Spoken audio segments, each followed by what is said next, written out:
Shalom, puji Tuhan, selamat malam Bapak Ibu Saudara sekalian dikasihi Tuhan. Ya, saya tadi titipkan untuk PPT, bisa dibantu disiapkan. Ya, baik. Nah, sebelum saya menyampaikan firman Tuhan malam hari ini, saya teringat akan sebuah kisah gitu ya. Ada sebuah peristiwa di mana seorang laki-laki setengah baya, pada waktu dia terbangun kaget karena sudah terlambat jamnya masuk kantor gitu ya. Nah, dia segera ya ke kamar mandi. Waktu di kamar mandi ternyata air di bak kamar mandi itu kosong, sehingga dia langsung mau cepat menyalakan air pam gitu ya. Tapi hari itu pamnya nggak nyala. Ya, setelah itu dia akan mempersiapkan sarapan. Dia menuju ke dapur. Ternyata waktu dia menyalakan kompor, gasnya habis gitu ya. Nah, lalu dia mikir, ya sudah kalau gitu cepet-cepetan persiapan untuk berangkat ke kantor. Nah, nggak seperti biasanya. Hari itu dia menunggu mobil jemputan kok nggak kunjung datang. Akhirnya dia berinisiatif memanggil mobil online. Nah, pada waktu dia menunggu mobil online itu yang lama ya nggak muncul-muncul, dia berinisiatif memanggil ke mobil yang kedua, ketiga, nggak ada satupun yang datang. Jadi sehingga dia langsung mikir, kenapa ya kok seperti ini? Lalu dia keluar. Waktu dia keluar rumah, dia melihat kenapa kok kota hari itu sepi. Ya, apakah semua mudik gitu ya.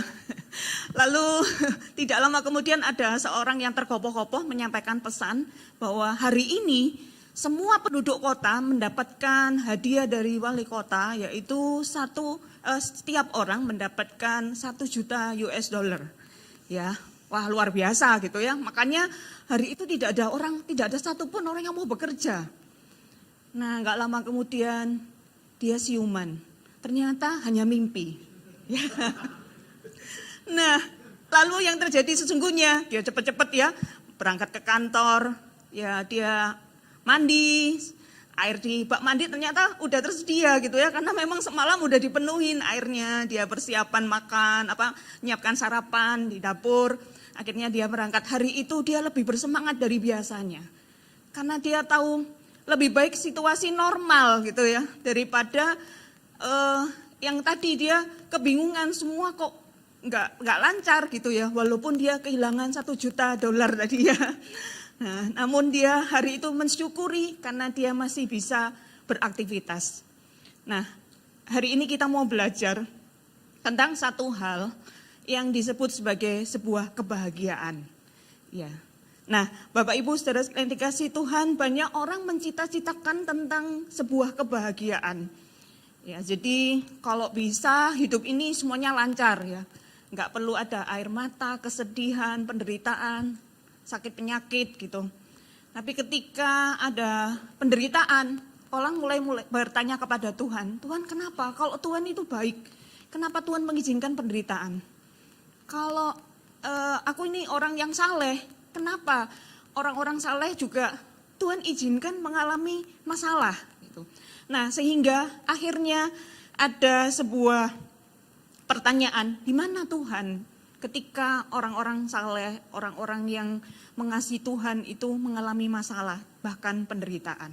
Nah, jadi ketika kita memandang apa makna penderitaan, seperti apa kata dunia ini, definisi kebahagiaan maksudnya, definisi kebahagiaan menurut tolak ukur dunia bahwa ketika tidak ada masalah, tidak ada penderitaan, semuanya baik, semuanya lancar, bahkan kalau boleh kehidupannya semua happy-happy ya.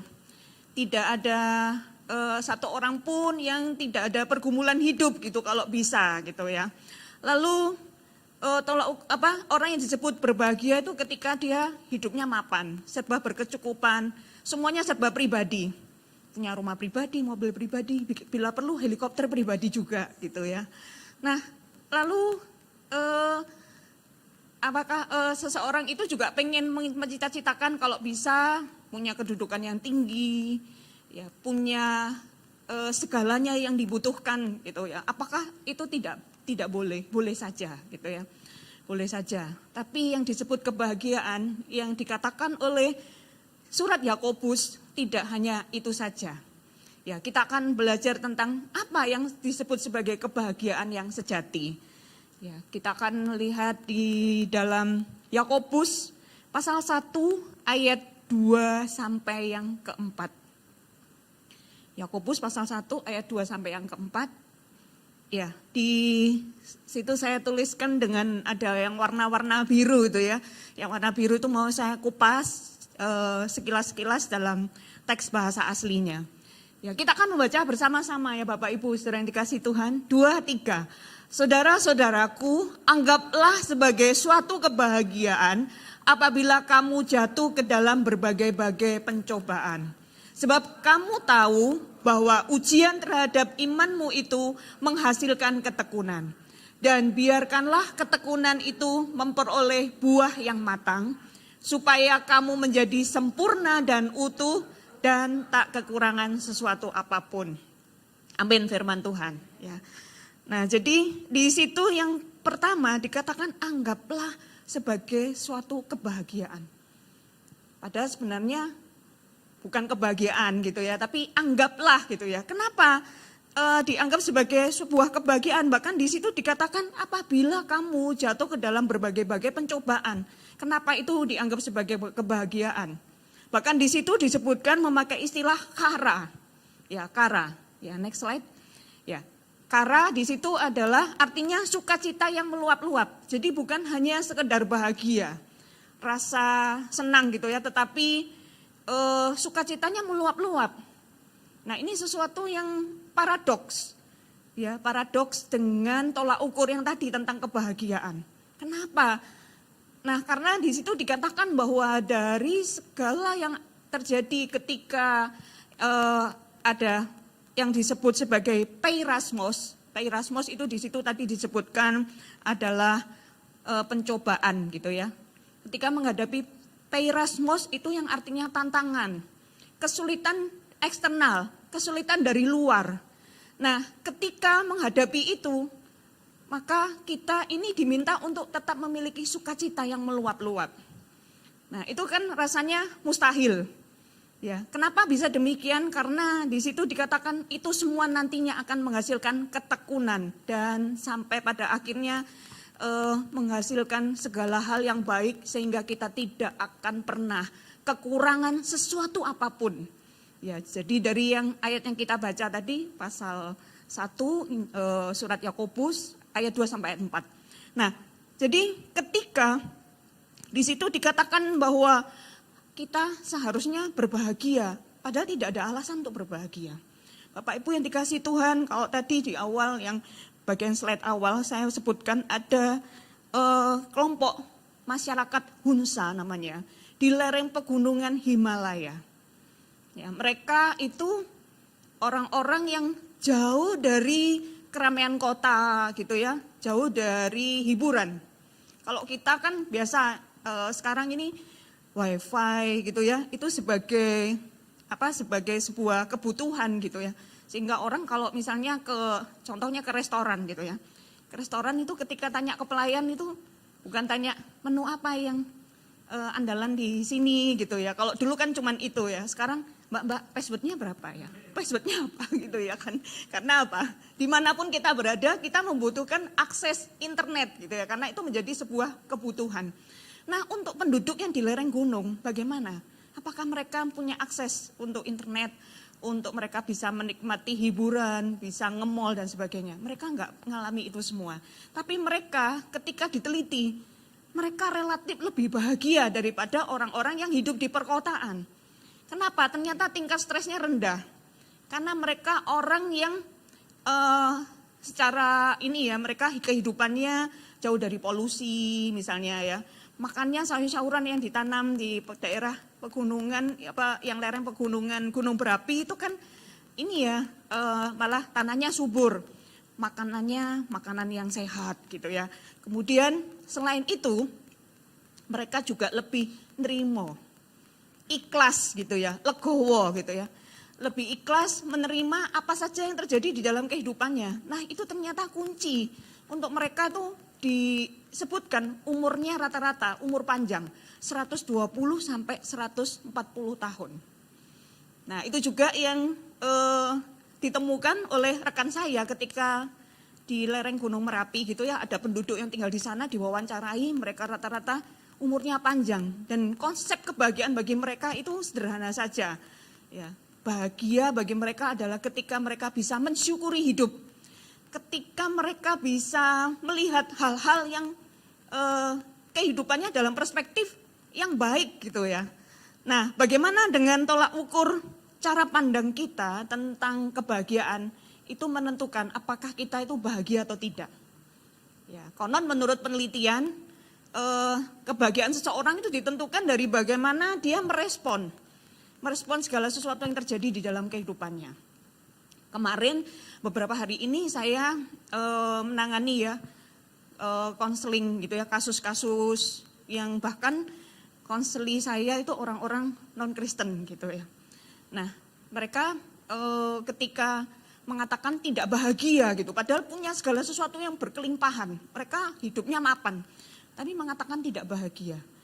Lalu ketika ada masalah, mereka berkata, kenapa ya saya rasanya sudah hopeless, tidak ada harapan hidup. Rasanya percuma saya hidup, rasanya hidup saya tidak berarti. Lalu saya katakan seperti ini ya, bahwa menurut sebuah penelitian di dalam hidup ini, yang 10% itu adalah realita, kenyataan yang kita hadapi. 90%-nya bagaimana respon kita terhadap situasi, terhadap kenyataan, terhadap permasalahan hidup yang sedang kita alami. Jadi kuncinya adalah respon kita. Nah, itu sebabnya kita mau belajar melihat di dalam Yakobus tadi yang pertama dikatakan bahwa bagaimana kita memahami tentang ujian. Ya, jadi pemahaman tentang ujian atau dokimos. Ya, tadi ada kata pencobaan, tapi juga ada kata ujian gitu ya di pasal 1 ayat 2 sampai 4 dari surat Yakobus. Nah, saya akan membacakan ada tambahan ayat di Yakobus 1 ayat 12. Ya, Yakobus 1 ayat 12, ayatnya sudah saya tuliskan. Kita akan membaca ya, Bapak Ibu, saudara dikasih Tuhan, karena iman timbul dari pendengaran dan pendengaran akan firman Tuhan. Amin. 2, 3, berbahagialah orang yang bertahan dalam pencobaan. Sebab apabila ia sudah tahan uji, ia akan menerima mahkota kehidupan yang dijanjikan Allah kepada barang siapa yang mengasihi dia. Nah ini ya, jadi ujian itu sendiri adalah dokimos gitu ya. Nah, ada terjemahan dinamis ya, next slide dari ayat ini yang saya tuliskan. Ya, jadi terjemahan dinamisnya adalah Allah akan membahagiakan umatnya yang tetap setia kepadanya di tengah ujian yang dihadapi. Karena ketika mereka berhasil melewati ujian tersebut, Allah telah berjanji bahwa dia akan memberikan kehidupan kekal sebagai sebuah hadiah. Inilah yang Allah akan berikan kepada mereka yang mengasihi dia. Ya, jadi janji Tuhan, janji Allah kepada kita itu bukan hanya untuk kehidupan kita saat ini juga, bahkan ada bonusnya sampai di kehidupan kekal. Nah, bagaimana cara pandang kita tentang ujian, ya, tentang dokimos tadi. Nah, kalau ada hal-hal ya, yang disebut tadi saya katakan bahwa peirasmos itu pencobaan, itu munculnya dari luar diri kita. Ada hal-hal yang sebenarnya kita sudah berusaha mengantisipasi ya. Kita sudah berupaya mencegah tentang adanya masalah, persoalan. Namun ketika ada hal-hal yang tertentu yang di luar kendali kita, itu faktor eksternal, faktor yang di luar diri kita. Ya. Nah, bagaimana kita menghadapi itu semua? Misalnya sebagai contoh ya, ada orang yang mengatakan, Bu, saya ini sudah kerja keras. Ya, saya sebagai kepala keluarga, saya sudah berjuang, bekerja keras, berusaha, bersungguh-sungguh gitu. Namun suatu saat tiba-tiba saya tuh dirumahkan. Ya, beberapa waktu yang lalu ketika pasca atau sikon ya, COVID itu banyak ya yang perusahaan yang gulung tikar lalu karyawan dirumahkan. Nah, ini Bapak ini juga kena. Lalu dia berkata, kenapa ya Bu? Namun ketika dia dirumahkan, lalu dia mulai berpikir bagaimana membuat terobosan di dalam kehidupannya supaya ekonominya tidak terpuruk. Nah, dari situ muncul muncul ide ya, muncul ide bahwa dia membuat usaha sendiri gitu, yang semula dia tidak tahu bahwa ternyata dia punya potensi. Dari usahanya itu ternyata dia walaupun merintis ya butuh proses, akhirnya dia sukses, bahkan bukan hanya menghidupi keluarga, dia bisa menjadi berkat bagi banyak karyawannya. Nah itu jadi ada hikmah dari apa yang dihadapi. Nah hari-hari ini kita mungkin ya sudah berupaya, sudah berusaha menjaga kesehatan gitu ya. Sudah berupaya melakukan yang terbaik untuk segala hal supaya kita ini terhindar dari segala masalah. Namun ketika masalah itu tetap muncul, di situ dikatakan bahwa ada hal-hal yang Tuhan izinkan sebagai ujian. Kalau pencobaan itu dari hal-hal yang terjadi di luar diri kita, bahkan dari si jahat.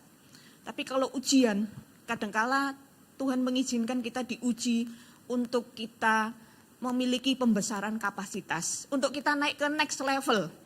Bukan hanya kehidupan rohani kita yang semakin dewasa, semakin meningkat, namun juga Tuhan mengizinkan itu untuk kita mendapatkan kapasitas yang lebih besar, untuk menerima berkatnya yang lebih besar. Amin. Supaya ketika kita setelah diberkati oleh Tuhan, setelah kita melewati itu, maka kita tidak menganggap bahwa itu karena kita ini hebat, karena semua karena kekuatan kita, namun semua karena pertolongan Tuhan. Nah, jadi ketika Tuhan mengizinkan, bagaimana caranya untuk kita bertahan dalam ujian? Nah, kalau Tuhan memberikan ujian tadi ya, pasti Tuhan memberikan kapasitas. Tuhan yang memampukan kita, Tuhan yang menyanggupkan kita. Kita melakukan bagian kita. Nah, kalau contohnya suatu saat gini ya, ketika ada seorang teman itu berkata gini, waktu mau ujian gitu ya, rasanya kalau mau ujian tertentu itu biasanya kan ada grogi-groginya ya, mulai stres muncul. Kemudian dia berkata, dia gurau gini, di sini kalau ada kamera gitu saya melambaikan tangan. Ya kalau dulu kan ada ya tayangan seperti itu, kalau nggak sanggup melambaikan tangan gitu ya. Nah dia bilang kalau ada kamera di sini saya akan angkat tangan melambaikan tangan, rasanya udah nggak sanggup gitu. Tapi, nah teman saya ini dia berkata, saya itu ternyata ya tetap berjuang untuk bisa melewati ujian karena dia kepengen lulus. Ya sama halnya dengan kehidupan kita. Kadang-kadang kita tuh rasanya sudah hands up, rasanya sudah menyerah, nggak sanggup. Kita mungkin berkata, Tuhan rasanya udah nggak kuat Tuhan, rasanya udah nggak sanggup. Saya suatu saat ketika menghadapi, ketika adik saya yang bungsu itu sakit, divonis oleh dokter dia sakit kanker, dan kankernya yang stadium akhir, kanker tulang itu di kaki gitu ya, tapi kena yang jenis paling ganas, dan stadium ketika ketahuan sudah stadium akhir. Saya berkata kepada Tuhan seperti ini, Tuhan kalau boleh, ya kalau boleh saya sampai tawar-menawar sama Tuhan, kalau boleh itu ya kalau Tuhan mau kasih ujian bentuknya lain aja lah Tuhan, kalau ini saya rasanya nggak sanggup Tuhan. Ya, jadi saya tawar-menawar sama Tuhan, kalau saya pernah menderita, mengalami A, B, C, D, E, saya sudah melewati, saya sudah terlatih. Enggak apa-apa Tuhan, kalau itu yang menjadi bagian saya, yang saya akan alami lagi. Tapi kalau seperti ini saya rasanya enggak sanggup. Ya. Jadi saya ketika menghadapi itu saya berkata seperti ini, Tuhan kenapa ini terjadi? Bukankah adik saya ini orang yang sungguh-sungguh mengasihi Tuhan, bahkan melayani Tuhan? Kenapa Tuhan izinkan dia mengalami sakit penyakit yang sedemikian? Nah, jadi hari-hari itu saya bergumul ya, saya berjuang untuk adik saya tetap survive gitu ya. Saya untuk mensupport orang tua saya, papa mama saya tuh stres berat gitu ya. Nah, jadi tantangan saya berlipat-lipat ya. Jadi ketika saya menghadapi itu semua, saya awalnya menganggap wah ini saya rasanya sudah terpuruk, ini enggak sanggup. Tapi melewati saya doa puasa, melibatkan seluruh keluarga juga berdoa gitu ya. Walaupun akhirnya toh adik saya tetap dipanggil Tuhan dengan cara itu ya. Saya waktu itu sampai ini ya berhenti sesaat dari pelayanan. Karena saya bertanya sama Tuhan, butuh waktu saya tanya sama Tuhan, Tuhan ini apakah kenapa ini bisa terjadi? Apakah ini merupakan rencanamu yang terbaik untuk adik saya? Ataukah ada sesuatu hal, kesalahan adik saya dan sebagainya. Sampai di akhirnya, enggak sampai saya rencana stop pelayanan 6 bulan ya. Baru 2 bulan itu Tuhan sudah kasih banyak peneguhan. Jadi penyakit yang dialami adik saya hanya sebagai cara untuk dia dipanggil pulang karena waktunya sudah selesai gitu ya. Dan banyak orang yang dikuatkan justru melalui peristiwa adik saya ketika menghadapi masa-masa yang sulit, dia itu tetap semangat. Dia di rumah sakit aja sering-sering hilang gitu ya. Dokternya waktu nyari ternyata dia lagi penginjilan di kamar-kamar sebelah gitu ya. Jadi dia sambil bawa ini infus, bawa tongkat. Karena kan yang kakinya kan yang sakit gitu ya, jadi sampai bengkak gitu. Nah, saya kemana waktu itu? Saya menjaga papa saya yang terpuruk sakit karena stres mikirin adik saya yang sakit dan di rumah sakitnya berbeda. Nah, jadi di dalam kondisi seperti itu, adik saya hidupnya menjadi kesaksian sampai akhir hidupnya. Banyak orang yang akhirnya menerima Tuhan Yesus. Dalam waktu umurnya cuma 24,5 tahun. Tapi dia full age. Jadi hidupnya itu berkualitas. Ya, hidupnya itu dia diisi dengan hal yang maksimal gitu untuk Tuhan. Nah, jadi ujian yang paling berat di dalam hidup saya ya pengalaman itu. Nah, tapi saya menyadari bahwa ketika saya kuat bisa melewati itu semua, itu karena kekuatan dari Tuhan. Setelah itu saya mendapatkan banyak hal ya, jadi naik ke next step gitu ya. Saya bisa menguatkan orang lain juga ketika orang-orang menghadapi masalah yang serupa. Jadi bukan hanya sekedar teori gitu ya, namun saya sudah mempraktekkannya. Nah, ada berbagai macam ujian yang tentu setiap orang itu mengalaminya bentuknya berbeda. Namun Tuhan itu memberikan sesuai dengan kapasitas.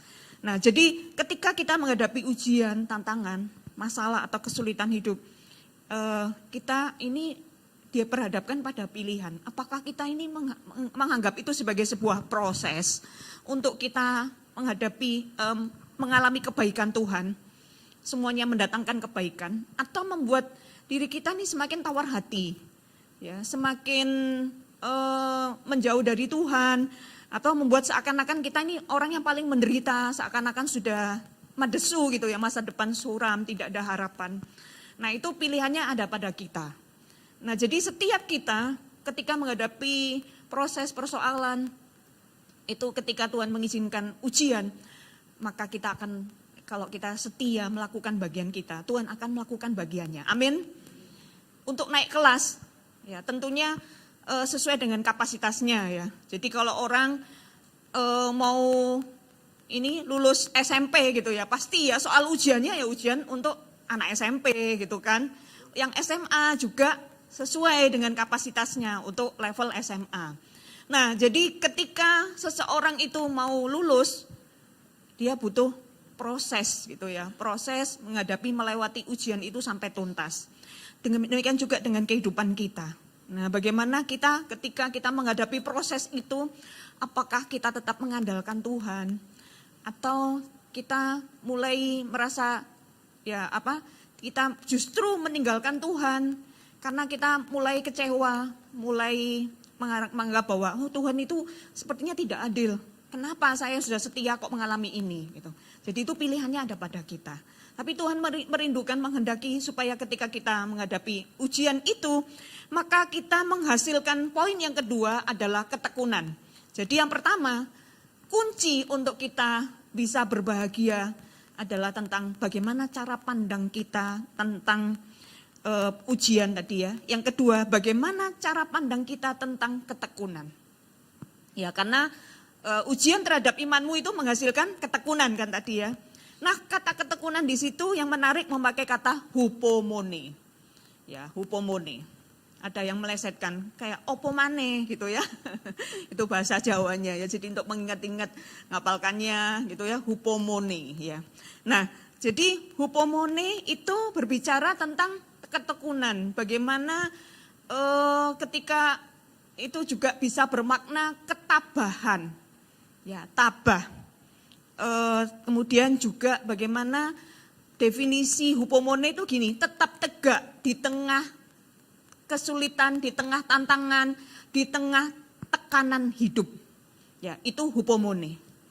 Ya, jadi tetap tegak di tengah tekanan. Contoh ya, sebagai contoh ilustrasinya misalnya ketika kita tahu bahwa ada peristiwa gempa bumi, atau tsunami juga ya. Waktu itu gempa bumi atau tsunami juga terjadi di beberapa wilayah di Indonesia gitu ya. Contohnya yang terjadi di Palu gitu ya. Itu ada banyak peristiwa yang luar biasa. Misalnya ya, semua rumah itu roboh. Tapi ada rumah yang tetap berdiri kokoh. Kenapa? Karena fondasinya kuat. Ada pohon yang tumbang semuanya, tapi ada pohon yang tetap berdiri, tetap tidak tumbang. Ternyata akarnya kuat.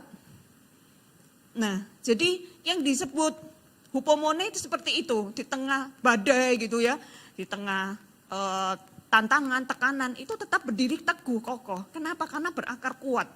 Demikian juga kita bisa tetap berdiri kokoh, teguh di tengah-tengah proses hidup ketika kita punya akar yang kuat, berakar dalam Yesus Kristus. Ya, yang menjadi fokus kehidupan kita, pusat dari iman kita. Amin.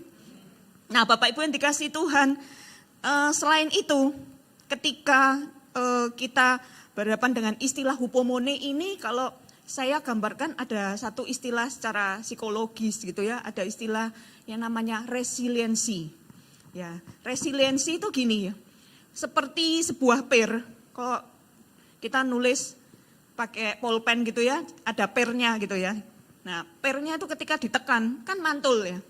Ditekan, makin ditekannya makin kuat, makin mantulnya makin tinggi kan. Melenting gitu istilahnya. Nah, itu jadi ketika seseorang menghadapi tekanan, kemudian dia bisa memantul, melenting, melambung lebih tinggi, itulah yang disebut resiliensi.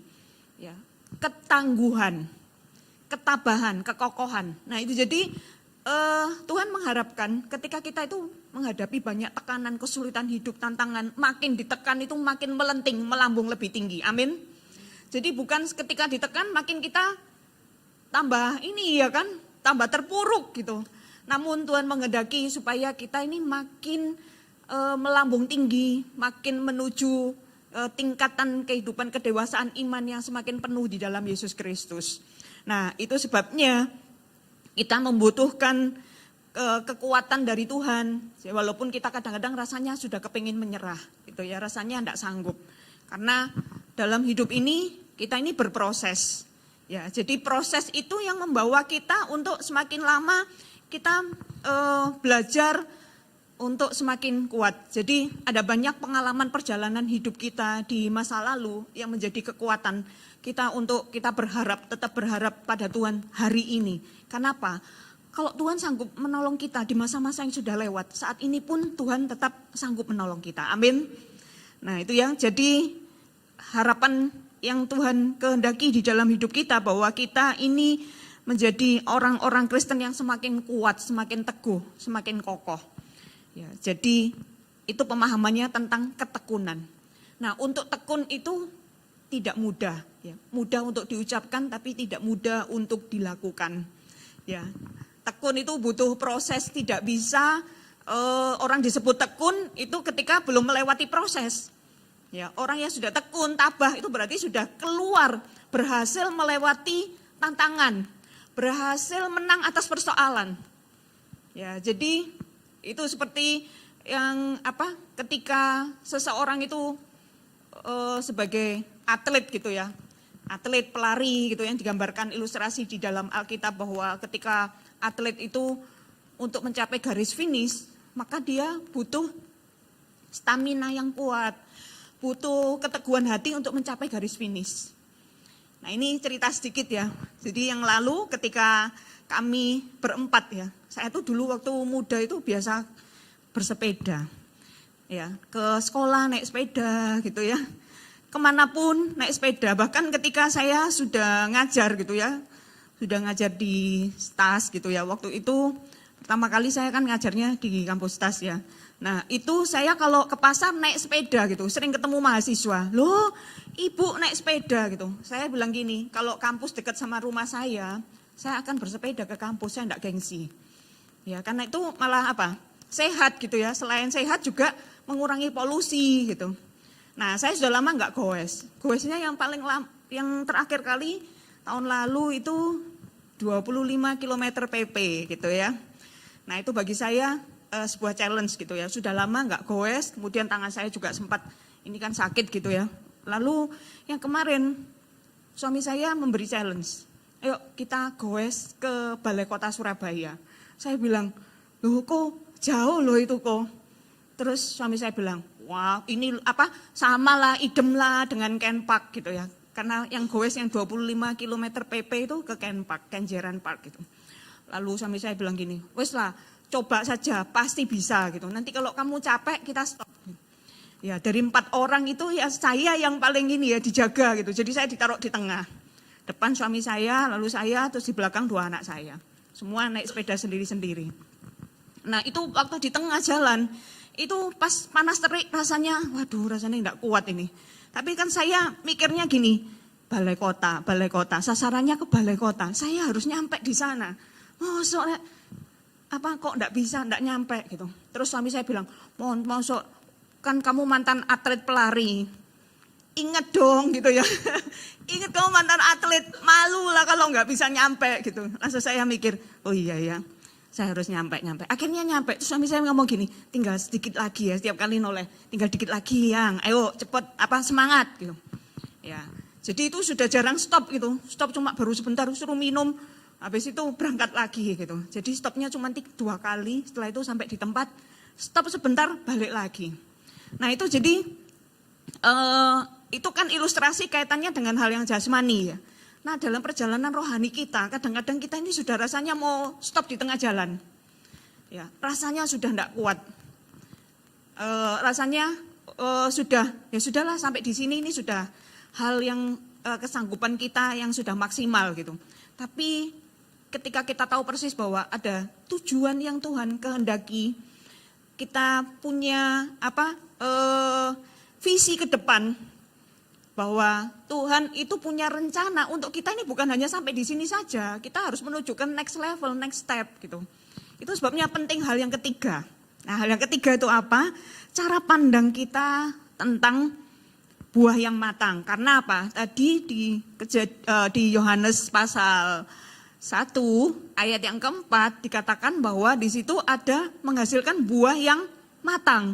Jadi setelah tekun itu maka menghasilkan buah yang matang. Nah buah yang matang di sini yang menarik dari akar kata telos. Ya akar katanya itu jadi kalau buah yang matang adalah ergon telios. Ya. Nah tapi akar katanya telos. Telos itu mencapai tujuan. Ya. Sampai endingnya, sampai finish gitu. Nah jadi kalau dimaknai bahwa di dalam kehidupan kita, satu persatu kita, ketika kita ini diciptakan oleh Tuhan, Tuhan punya rencana. Ya, ada rencana Tuhan yang umum, berlaku secara umum, general, tapi ada secara spesifik. Setiap pribadi kita itu diciptakan dengan tujuan yang spesifik dari Tuhan. Ya, jadi dengan tujuan itu maka kita ini ada goal dalam hidup. Ada rencana Tuhan, ada rancangan Tuhan atas hidup kita. Sehingga kita perlu ingat bahwa, oh iya ya, saya ini bukan hanya sekedar untuk memenuhi bumi. Saya ada sampai hari ini, itu berarti masih ada tujuan yang belum tercapai, tujuan Tuhan atas hidup saya gitu kan. Nah jadi ketika ada poin yang ketiga tadi bahwa ergon telios itu mencapai pekerjaan yang terbaik. Ya, jadi karya, menghasilkan karya yang terbaik. Nah, jadi ketika buah yang matang itu saya cek dalam teks aslinya, ternyata menghasilkan karya yang terbaik. Karya yang terbaik apa yang sudah kita hasilkan dalam hidup ini? Ya, karena apa? Kita ini bukan diciptakan menjadi orang Kristen yang biasa-biasa, tetapi yang luar biasa. Amin. Sehingga kita seharusnya bisa membuat terobosan. Membuat legacy gitu ya, warisan untuk generasi ke depan, bukan hanya kepada keluarga kita ya, kita meninggalkan warisan berupa harta benda, hal jasmani, namun ada warisan iman yang kita bisa bagikan kepada semua orang. Dan warisan itu adalah berupa apa? Kesaksian hidup kita. Ketika bukan hanya di masa-masa yang mudah, tapi bagaimana kita bisa melewati masa-masa yang sulit bersama-sama dengan Tuhan. Ketika kita bisa melalui setiap masalah persoalan hidup, namun kita tetap bisa menghasilkan buah yang matang, karya yang terbaik. Ya. Amin. Nah itu jadi ketika Tuhan merancangkan hidup kita dengan tujuan yang spesifik, maka kita tidak perlu menjadi khawatir. Karena hidup kita ini tidak sia-sia. Ya. setiap hal yang terjadi di dalam hidup kita pasti atas seizin Tuhan. Yang penting kita sudah berupaya melakukan yang terbaik.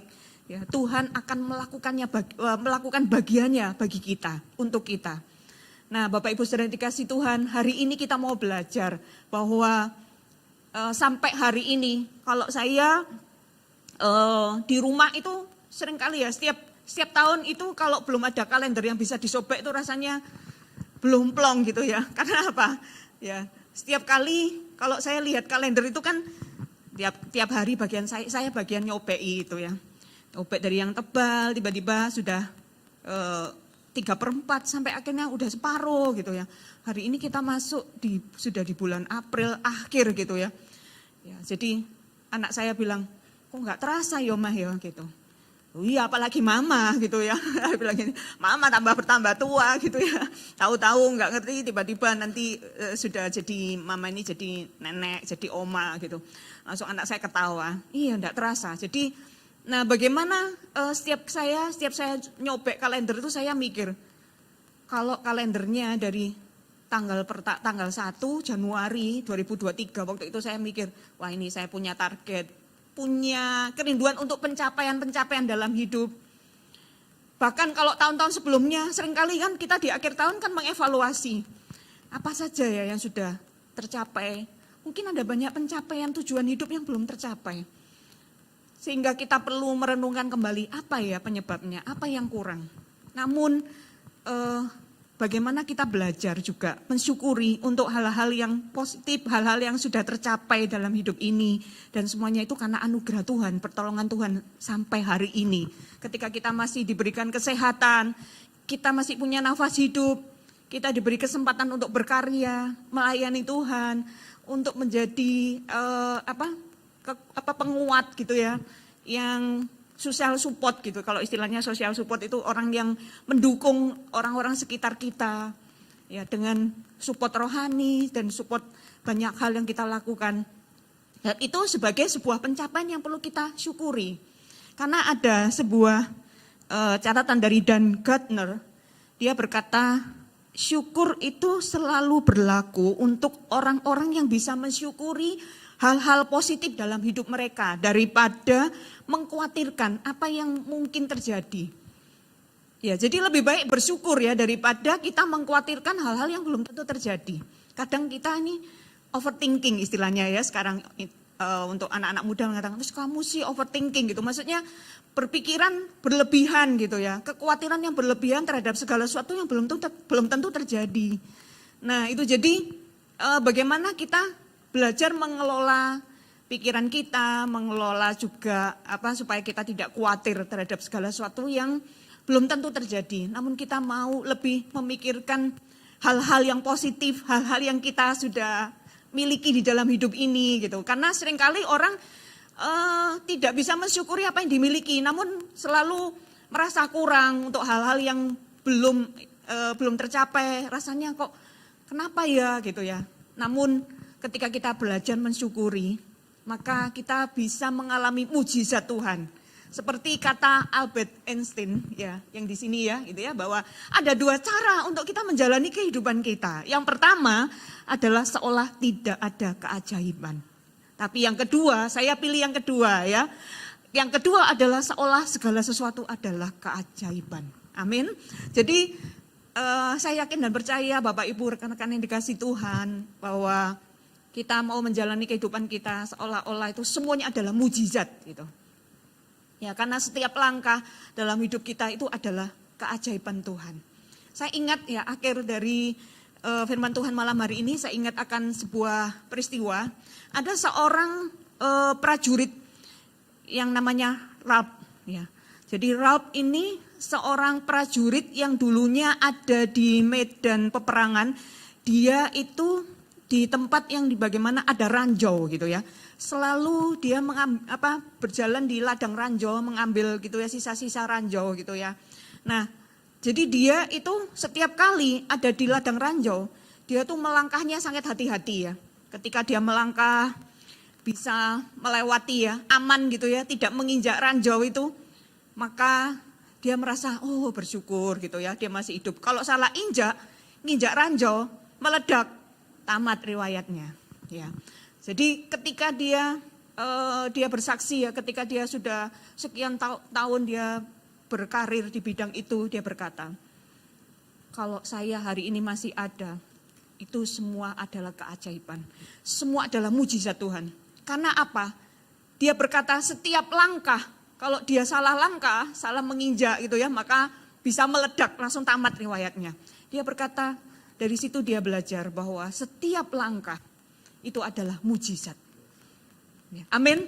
Nah, bagaimana dengan kehidupan kita? Ketika kita menghadapi beragam masalah, kesulitan, masalah ekonomi, masalah keluarga, dan apapun yang kita alami hari-hari ini, mari kita mau melihat keajaiban Tuhan, mujizat Tuhan. Dan mujizatnya itu tetap berlaku hari ini dan selama-lamanya. Amin.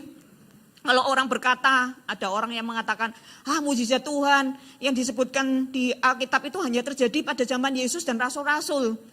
Tapi saya melihat teks bahasa aslinya itu berkata bahwa dalam tensisnya itu bentuknya perfect, itu menyatakan bahwa mujizat itu pernah terjadi di masa lampau. Tapi sampai saat ini juga tetap terjadi. Jadi setiap kita tetap bisa mengalami mujizat Tuhan, mujizat kesembuhan, mujizat pertolongan Tuhan untuk setiap masalah kehidupan kita.